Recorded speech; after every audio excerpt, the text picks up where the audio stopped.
अस्सलाम वालेकुम friends, welcome to another video. उम्मीद है आप सब खैरियत से होंगे। जो टॉपिक आज हम डिस्कस करेंगे इस वीडियो में वो है summary of a poem poets to come. Let's start. Poets to come, ये पोइम लिखी है वॉल्ट विटमन ने और ये पब्लिश हुई थी 1871 में उसकी most important collection leaves of grass में। अगर हम इस पोइम की बात करें तो ये एक ऑप्टिमिस्टिक पोइम है। इसमें विटमन ने होप का एलिमेंट अराइज किया है। वो बात कर रहा है उम्मीद की, उसको नए जनरेशन से उससे उम्मीदें वाबस्ता हैं कि जो नई जनरेशन आएगी वो बहुत अच्छी होगी। तो ये एक ऑप्टिमिस्टिक पोइम है और लिखी गई थी आफ्टर सिविल वॉर।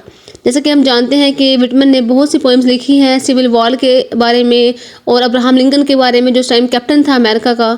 तो ये पोइम भी लिखी गई थी आफ्टर सिविल वॉर, क्योंकि सिविल वॉर के बाद जो विटमन्स की पोइम थी वो लोगों को एक ऑप्टिमिस्टिक मैसेज दे रही थी, लोगों को उम्मीद दिला रही थी। इस पोइम में उसने न्यू जनरेशन को कहा है कि तुम्हारा जो फ्यूचर होगा वो बहुत ही आउटशाइन होगा, वो बहुत ही ब्राइट होगा, लेकिन अपने फ्यूचर को ब्राइट करने के लिए, आउटशाइन करने के लिए तुम लोगों को मेहनत करनी पड़ेगी। You have to work hard.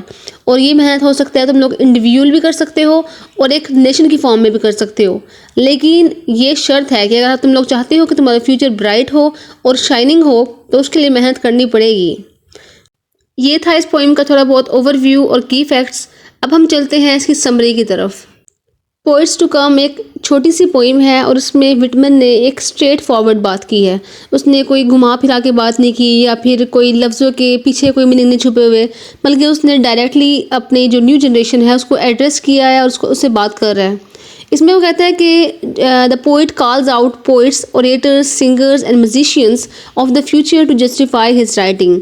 Whitman जो है इसमें कहते हैं कि जो पोइट्स हैं ना वो फ्यूचर के ओरेटर्स हैं, सिंगर्स हैं, म्यूजिशियंस हैं। वो कहते हैं कि वो लोग आएंगे, न्यू जनरेशन आएगी और उसकी जो राइटिंग्स है, उसकी जो पोइट्री है उसको जस्टिफाई करेगी। जैसे मैंने पहले बताया है कि यहाँ पे वो होप की बात कर रहा है, उसको उम्मीद है कि जो नई जनरेशन आएगी वो उसके वर्क्स को, उसकी पोइट्री को जस्टिफाई करेगी। Whitman says that he is not going to justify his principles, but expect the new generation to understand them and propagate his principles. Whitman कहता है कि मैं अपनी राइटिंग्स को खुद जस्टिफाई नहीं करूँगा, मैं अपने प्रिंसिपल्स को, अपने रूल्स को खुद जस्टिफाई नहीं करूँगा, बल्कि मैं सिर्फ पोइट्री लिख दूँगा। जो मेरे पास ओपिनियन है, जो मेरा पर्सपेक्टिव है, उसको मैं राइट डाउन करूँगा और उसको मतलब पब्लिश करा दूँगा, लेकिन मैं उनको जस्टिफाई नहीं करूँगा। बल्कि मैं ये चीज़ एक्सपेक्ट कर रहा हूँ कि जो न्यू जनरेशन आएगी वो मेरी राइटिंग को समझेगी, वहाँ से मेरे प्रिंसिपल्स निकालेगी, उसको समझेगी और फिर उसको पूरी दुनिया में वर्ल्ड वाइड उसको प्रोपोगेट करेगी, उसको फैलाएगी। इसके बाद विटमन अपने बारे में बात करता है कि the poet living in his era has done what he could with all the restrictions and historical events happening around him. वो कहते हैं कि जो विटमन है ना उसने अपने इरा में रहते हुए ना वो सब कुछ किया है जो वो कर सकता था। उस टाइम पे, उस एज में रिस्ट्रिक्शंस भी थी, वहाँ पे हिस्टोरिकल इवेंट्स भी हो रहे थे उसके इर्द गिर्द, लेकिन फिर भी जो कुछ वो कर सकता था उसने अपनी फुल जील से, फुल मेहनत से अपने कामों को सरंजाम दिया है जितना वो कर सकता था। But they have only made him to present and in advocate explanation of the thoughts. वो कहते हैं कि मतलब मैंने वो सब कुछ किया जो मैं कर सकता था।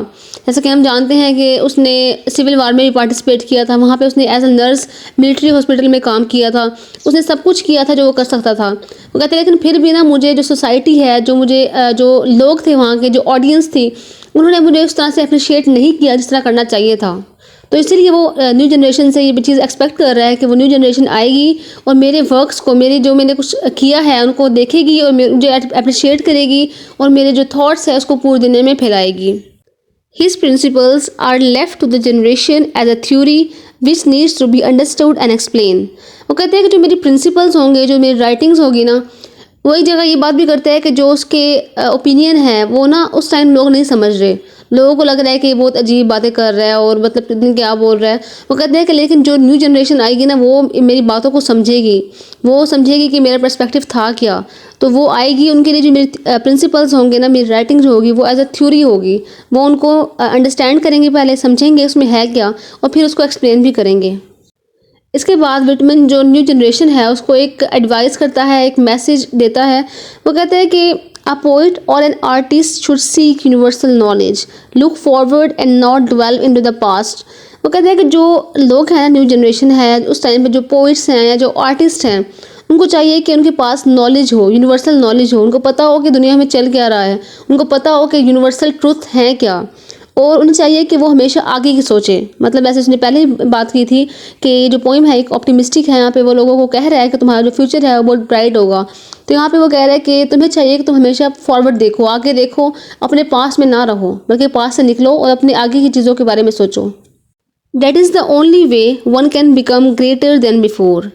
वो कहते हैं कि यही एक तरीका है जिसके थ्रू हम अपने जो टाइम है उस टाइम से निकल सकते हैं। अपने जो उस टाइम पे वॉर के बाद जो डिस्ट्रक्शन आई थी, जो डिके हुआ था, यही एक तरीका है जो हमें इस चीज़ से निकाल सकता है। अगर हमारे पास नॉलेज हो, हमें पता हो कि हमने पास्ट में नहीं रहना, बल्कि हमने अपने आगे के बारे में सोचना है कि फ्यूचर में क्या होना है, आगे हमारे प्लान्स क्या होंगे। वो कहते हैं कि यही एक चीज़ है जो हमें पहले से बेहतर बना सकती है।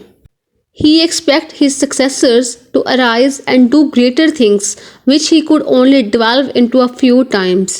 वो कहते हैं एंड पे कि वो सिर्फ अपने जो सक्सेसर्स हैं, जो आने वाले हैं, जो न्यू जनरेशन है, उनसे ये चीज़ एक्सपेक्ट कर रहा है कि वो आएंगे और इस टाइम को बदलेंगे, वो कुछ बेहतर करेंगे, वो कुछ ग्रेट करेंगे जो वो सोच रहा है उनके बारे में।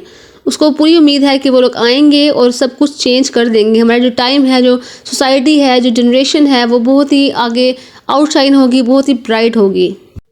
ये थी हमारी आज की वीडियो जिसमें हमने डिस्कस की है पोइट्स टू कम की समरी, जिसमें विटमन ने बात की है होप की। वो ऑप्टिमिस्टिक पोइम है जहाँ पे वो न्यू जनरेशन से एक्सपेक्ट कर रहा है कि वो आएंगे और अपने फ्यूचर को, अपनी लाइफ को, अपने टाइम को बेहतर बनाएंगे।